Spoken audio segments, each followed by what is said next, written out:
قائد اعظم محمد علی جناح ایک ایسا لیڈر جو کروڑوں دلوں کی دھڑکن ہے۔ عالمی دانشور سٹینلی والپرٹ اپنی کتاب جناح آف پاکستان میں لکھتے ہیں، بہت کم لوگ ایسے ہوتے ہیں جو تاریخ کا دھارا بدل کر رکھ دیتے ہیں۔ ایسے لوگ اور بھی کم ہوتے ہیں جو دنیا کا نقشہ بدل کر رکھ دیتے ہیں، اور ایسے کوئی ہوتے ہیں جو نئی مملکت قائم کر دیتے ہیں۔ محمد علی جناح ایسی شخصیت جنہوں نے یہ تینوں کام کر دیے۔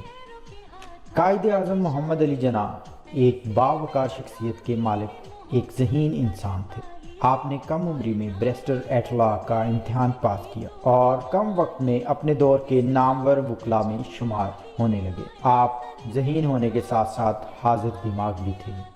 ایک کیس کے دوران آپ اپنے کلائنٹ کے حق میں دلائل پہ دلائل دیتے جا رہے تھے اور جج آپ کی بات پر دھیان نہیں دے رہا تھا۔ ایک موقع پر جج نے کہا، مسٹر جناح، میں آپ کی بات ایک کان سے سن کر دوسرے کان سے نکال رہا ہوں۔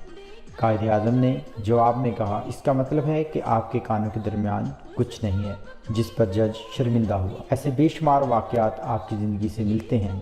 وکالت میں اپنا لوہا منوانے کے بعد آپ نے سیاست کا رخ کیا اور مسلمانوں کو ایک ایجنڈے کے اوپر متحد کیا، اور وہ تھا دو قومی نظام۔ پاکستان بننے کے بعد قائد اعظم محمد علی جناح نے ایک مشہور جملہ کہا کہ no power on this earth can undo Pakistan. اگر ہم اس جملے کا پس منظر دیکھیں تو ہمیں پتہ چلے گا کہ 1934 میں جب قائد اعظم محمد علی جناح انگلستان سے واپس آئے تو ان کے بہت قریبی دوست علامہ شبیر احمد عثمانی صاحب نے ان سے دریافت کیا کہ ہم نے بہت زیادہ اصرار کیا لیکن آپ برصغیر واپس نہ آئے، تو ایسی کون سی چیز ہے جس کی وجہ سے آپ واپس برصغیر میں آئے ہیں؟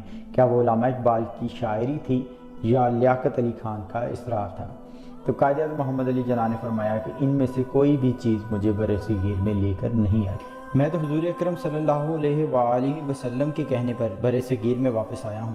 ایک رات میں اپنے کمرے میں سو رہا تھا لندن میں کہ اچانک میرا پلنگ ہلنے لگا۔ مجھے لگا کہ میرا وہم ہے، میں دوبارہ سو گیا۔ پھر دوبارہ پلنگ زور سے ہلنے لگا، میں پھر سے سو گیا، اور پھر تیسری بار میرا پلنگ ہلا تو میں نے جاگ کر دیکھا تو میرے کمرے میں ایک شخصیت کھڑی ہے۔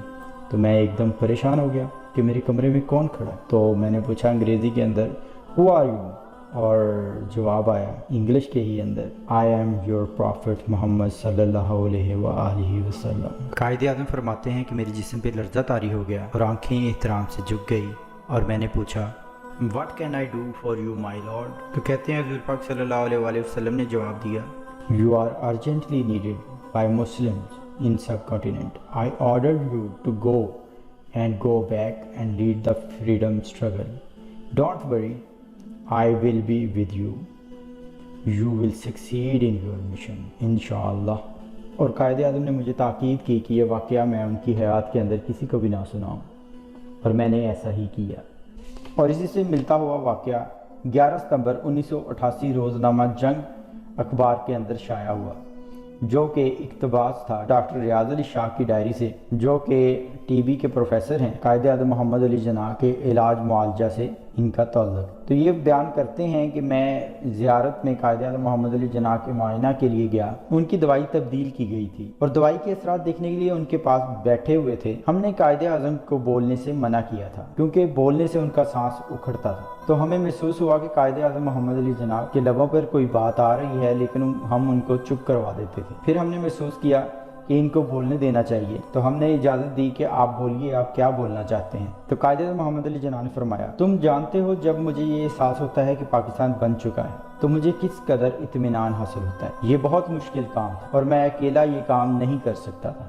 میرا ایمان ہے کہ یہ رسول صلی اللہ علیہ وآلہ وسلم کا روحانی فیض ہے کہ پاکستان وجود میں آیا۔ اب یہ پاکستانیوں کا فرض ہے کہ وہ اسے خلافت راشدہ کا نمونہ بنائیں تاکہ خدا اپنا وعدہ پورا کرے اور مسلمانوں کو زمین کی بادشاہت دے۔ یہی وہ وجہ تھی کہ قائد اعظم محمد علی جناح نے فرمایا، no power on this world can undo Pakistan. اللہ تعالیٰ پاکستان کی حفاظت کرے اور قائد اعظم محمد علی جناح کے درجات کو بلند فرمائے، آمین ثم آمین۔